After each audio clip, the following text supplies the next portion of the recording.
क्या कारण थे ये बताए थे। आज हम आपको शीत युद्ध की विचारधारा बताएंगे।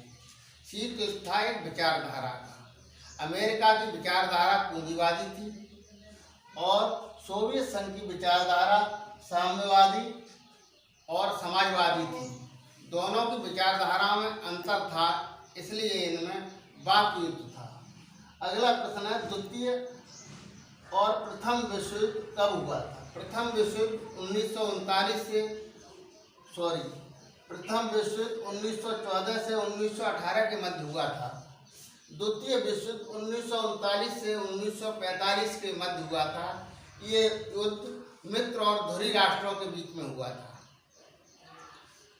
अमेरिका ने जापान पर परमाणु बम कब गिराए थे? अमेरिका ने जापान पर परमाणु बम 6 अगस्त 1945 को गिराया था, जिससे जापान में अपार धन जन की हानि हुई थी और इन बमों की क्षमता 10 से 15 किलो टन तक थी, जबकि आजकल बम 1000 टन तक के बनाए जा रहे हैं। इससे विश्व के अंदर अमेरिका की आलोचना हुई। अमेरिका ने अपनी सफाई में ये कहा, हम द्वितीय विश्व युद्ध को अधिक नहीं ले जाना चाहते थे, इसलिए हमने परमाणु बम गिराए थे। अगला प्रश्न है, क्यूबा मिसाइल संकट क्या है? शीत युद्ध का एक प्रमुख कारण ये भी था क्यूबा मिसाइल संकट। ये अमेरिका के पास था और सोवियत संघ से दूर था, लेकिन क्यूबा का जुड़ाव था सोवियत संघ से था। सोवियत संघ क्यूबा को कूटनीतिक और आर्थिक सहायता देता था। अमेरिका क्यूबा को अपने अधीन न कर ले, इसलिए सोवियत संघ ने वहाँ अपने सैनिक अड्डे बनाए थे और 1962 में उसने अपनी मिसाइलें तैनात कर दी। इस बात का पता अमेरिका को 3 सप्ताह बाद लगा था और उसने अपने जो जंगी जहाज थे वो सोवियत संघ के जिधर जहाज आ रहे थे उनके सामने लगा दिए और उन दोनों में बातचीत हुई, वाक युद्ध हुआ और सोवियत संघ ने अपना कदम पीछे हटा लिया। इस तरह से शीत युद्ध टल गया। अधिकांश देश ये चाहते थे तीसरा विश्व हो सकता है और क्यूबा से भी मिसाइलें सोवियत संघ को हटाने पड़ी। क्यूबा के राष्ट्रपति थे फिदेल कास्त्रो और सोवियत संघ के नेता थे निकिता क्रुश्चेव।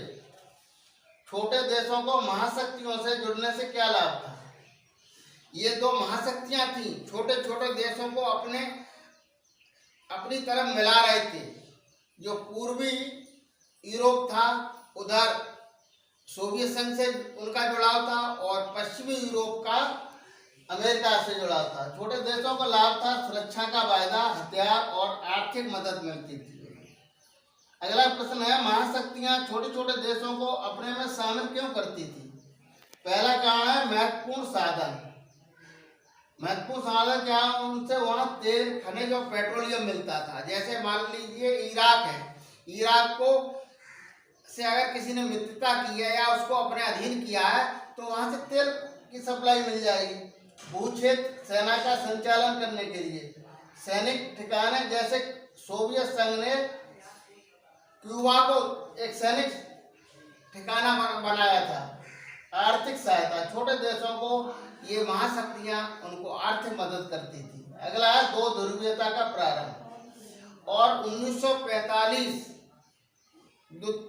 के बाद जब द्वितीय विश्व समाप्त हो गया तो दो ध्रुवीयता का प्रारंभ हो गया। एक तरफ था सोवियत संघ,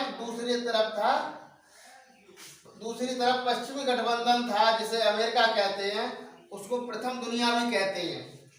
और दूसरा पूर्वी गठबंधन जिसको दूसरी दुनिया कहते हैं, ये सोवियत संघ से जुड़े हुए देश थे।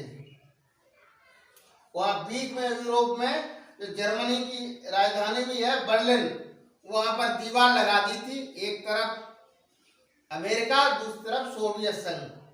अब अगला प्रश्न है, अमेरिकी संगठन नाटो के बारे में आप क्या जानते हो? इसको कहते हैं अटलांटिक संधि संगठन नाटो। इसकी स्थापना अमेरिका ने अप्रैल 1949 में की थी। इसमें 12 देश शामिल थे। इसका उद्देश्य था, यदि कोई भी देश इन 12 देश पर आक्रमण करता है तो ये सब देश अपने ऊपर आक्रमण समझेगा और मिलकर उसका मुकाबला करेंगे।